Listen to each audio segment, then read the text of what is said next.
Okay, good morning. So we are up to Siman Reish Beis. Siman Reish Beis, which is starting a new sugya. We finished Birchas Hamazon and now we're starting Birchas HaPeiros. Says the Mechaber in Siman Reish Beis, Sif Aleph. Al kol Peiros ha'ilon mevarech betchila ber proetz. On all fruits of the tree, we make a bracha of ber proetz, chutz mihayayin, apart from wine, which ultimately comes from fruits of the tree, it comes from grapes. Shemevarich olav beri pragofen. We instead of saying ber proetz, we say ber pragofen. Bein chai, bein mevushel. Whether the wine is raw or whether it's cooked. Bein shu osu konditon, or whether it's made konditon. What is that exactly? Dahainu shenoisin by dvash or palpulin. That you put in honey and peppers and it's spiced wine. I remember as a kid, my parents had this bottle of wine. It's maybe you remember it. It was like a very thick, black, syrupy wine. Do you remember Konditon? I don't know if they still have it. It was a very sweet, strong wine, more like a syrupy type thing. Anyway, it was called Konditon. Misama is based on this. It's a Gemara about Basra. It's based on Yerushalmi, it says on the side. But anyway, so again, on all Peiros Elon you make a ber proetz, apart from wine, where you make a ber pragofen, whether it's cooked or whether it's raw. Or even if it's konditon, which means that you add dvash or palpulin, says the Ramah, in this arav yayin b'sheichar, if you mix, you have mixed wine with beer or other types of liquors, ozlin acharov, you go after the rov, and therefore im harov yayin, if the majority is wine, mevarich b'pragofen, v'im harov sheichar mevarich shahako, and if not, you make a brach of shahako. Okay. So lots of interesting things. The focus really of today's share is an important footnote about grape juice. In other words, what is the status of grape juice exactly? Do we happily make ber pragofen? Because some grape juice could be more treated like a fruit juice. So how do you define grape juice? When does it make ber pragofen? Is it going to be good for kiddush, etc., etc.? Well, we'll see all this soon. So Peiros ha'ilon. Bein, says the Mishnah Berurah Sif Cotton Aleph, Bein mishivas haminim, or bein mishe'en shivas haminim. So regardless of that, whether they're the shivas haminim or anything, whether it's pomegranates and grapes and the shivas haminim fruit, or whether it's apples and oranges, you make a ber proetz. Chutz mi'ayayin. Now, why indeed does wine get a different bracha? Says the Mishnah Berurah, mipnei shehu soyed halev, because it satiates, u'mesamcha, and second of all, it's mesameach. Kavule bracha b'pnei atzma. So it's very interesting. So two reasons are given why wine gets a special and separate bracha. Number one, it satiates, and number two, it's mesameach. Now, regarding the satiation point, that has enough come in the halacha. What would happen if you have a glass of wine, and by mistake, for whatever reason, you bench Birchas Hamazon? Now, really, the bracha, the after bracha of wine is ala gefen. So says the footnote number 2, v'chein le'inyan mi sheberach Birchas Hamazon ala yayin, shemevu b'shulchan and come in Siman Reish Ches, sheyotze b'di'evet.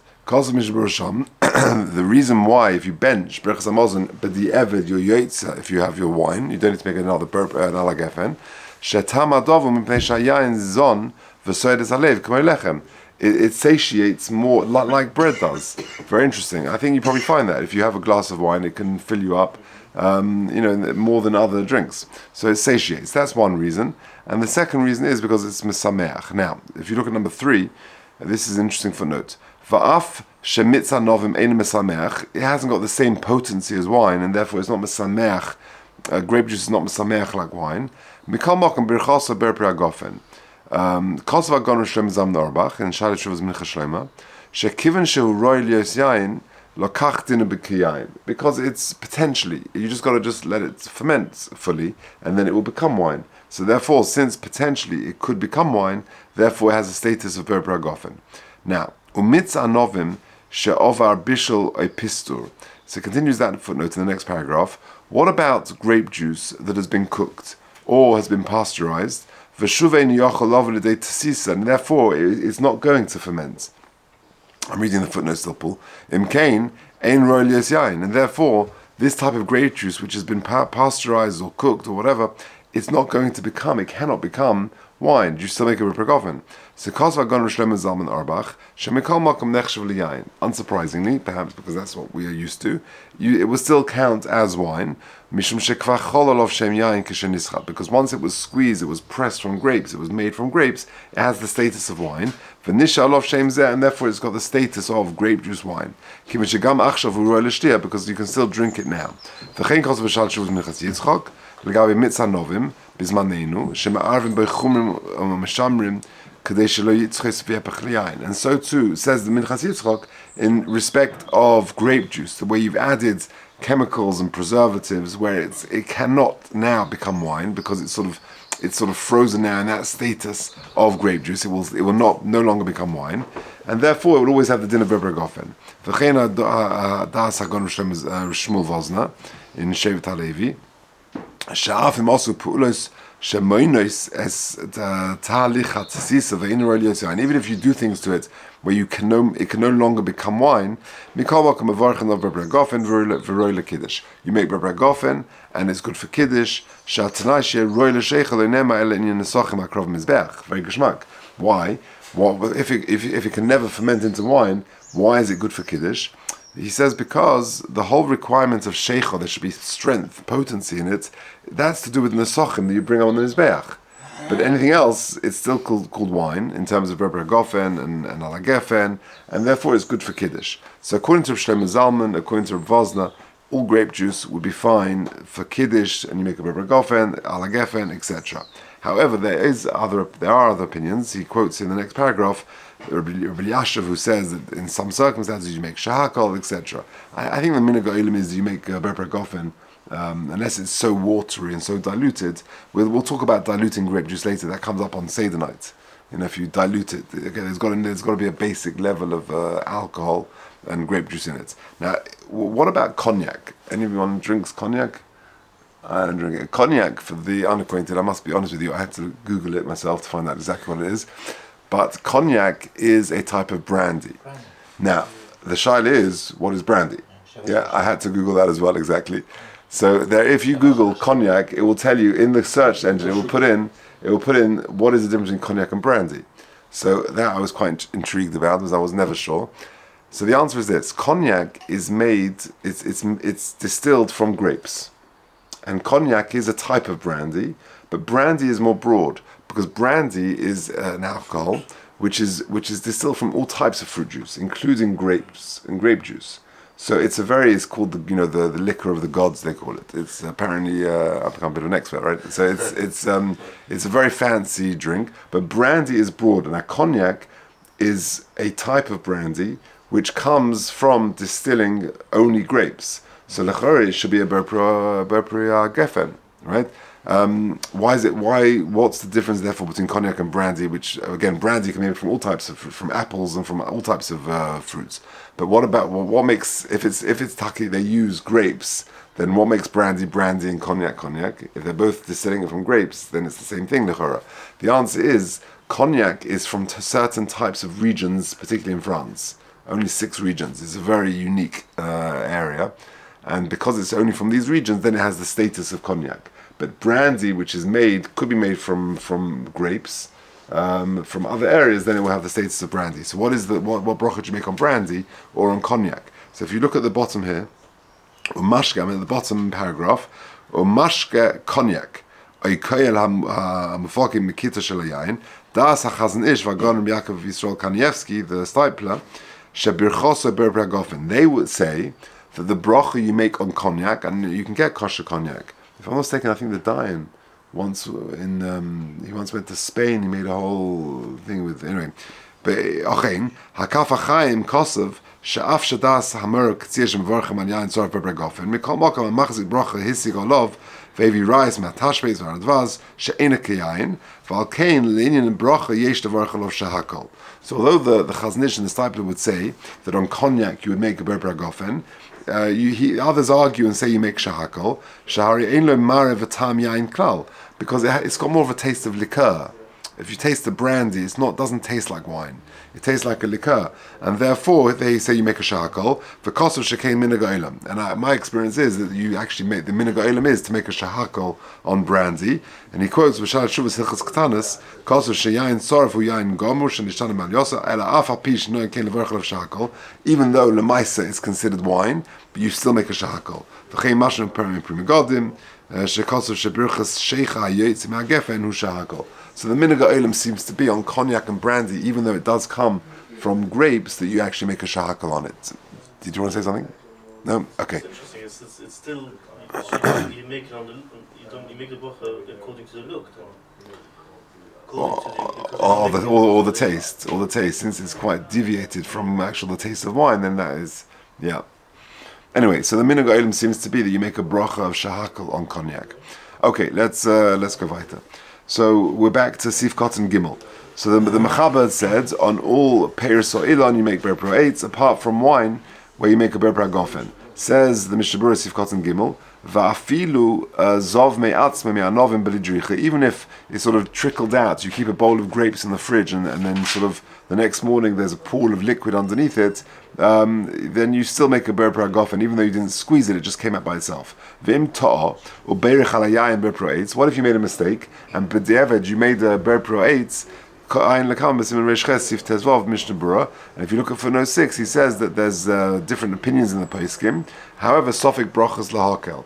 So if you made the ber pro eitz on wine, then you would not make a new bracha. But diavad you are yetze because sofik brachas lahakel, because there's a machlekes about it. We'll get to that in the Shem.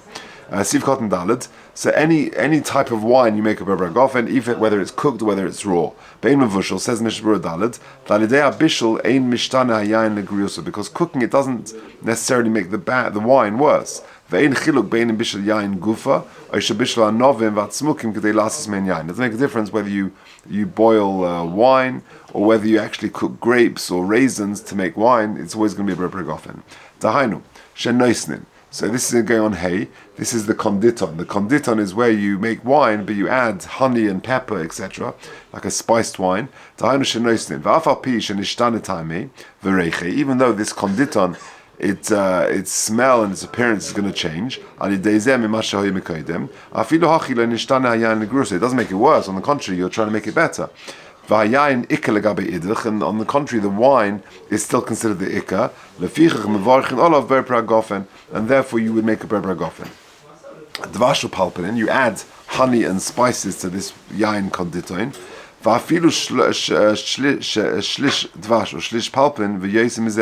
Even though it's a lot, you've got a third honey, a third spices, and then a third wine. Nevertheless, the yain is still considered an ikka, and you make a ber gofen.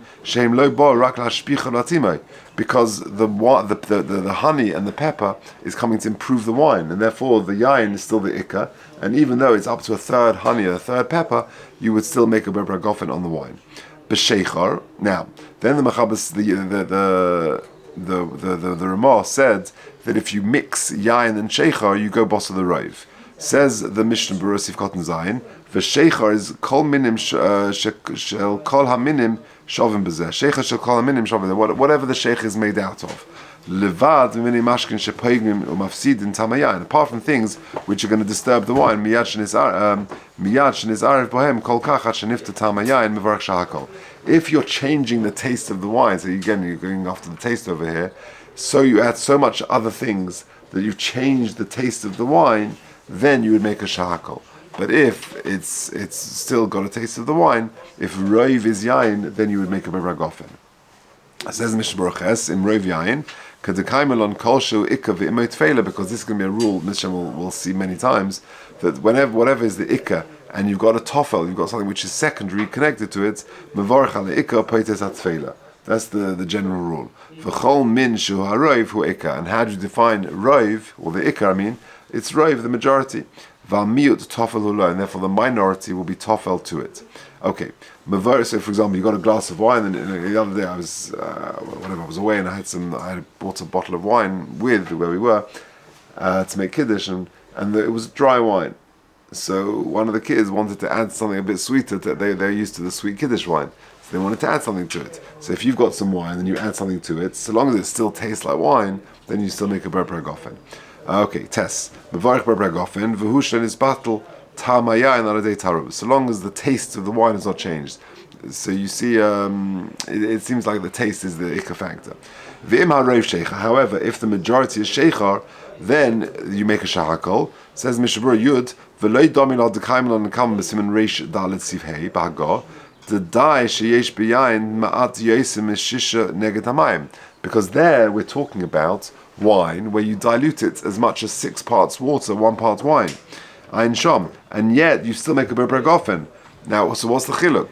So how come over here you add roiv sheikhar, which means 51% is sheikhar, and it becomes a shahakol, and over there you can add 6 parts water, and yet it's still berber gofen? What's the chiluk? Says the Mishnah Berurah, second last line, the hosam derech mezigas yain hu b'mayim, because that's the way you do it. That when you have very strong wine, it's like a Rabina concentrate. You add water to it. You can add many parts water. Because you're not.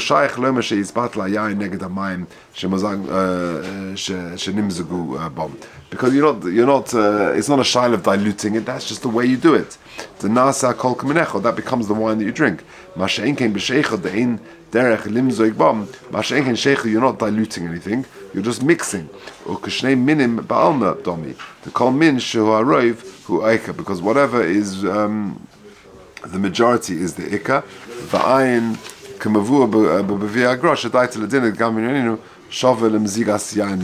just one final ha'ara.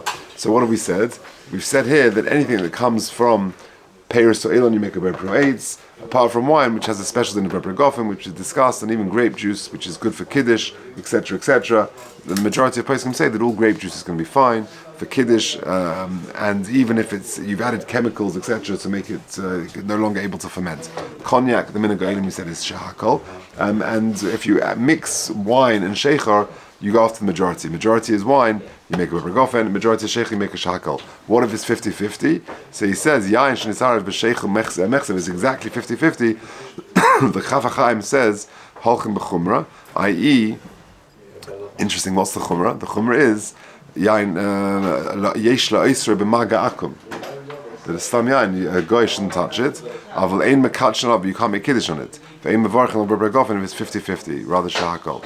But anyway, if it's very unlikely to be that situation. But if it's majority wine, then you make a berber gofen and kiddush, etc. Say that.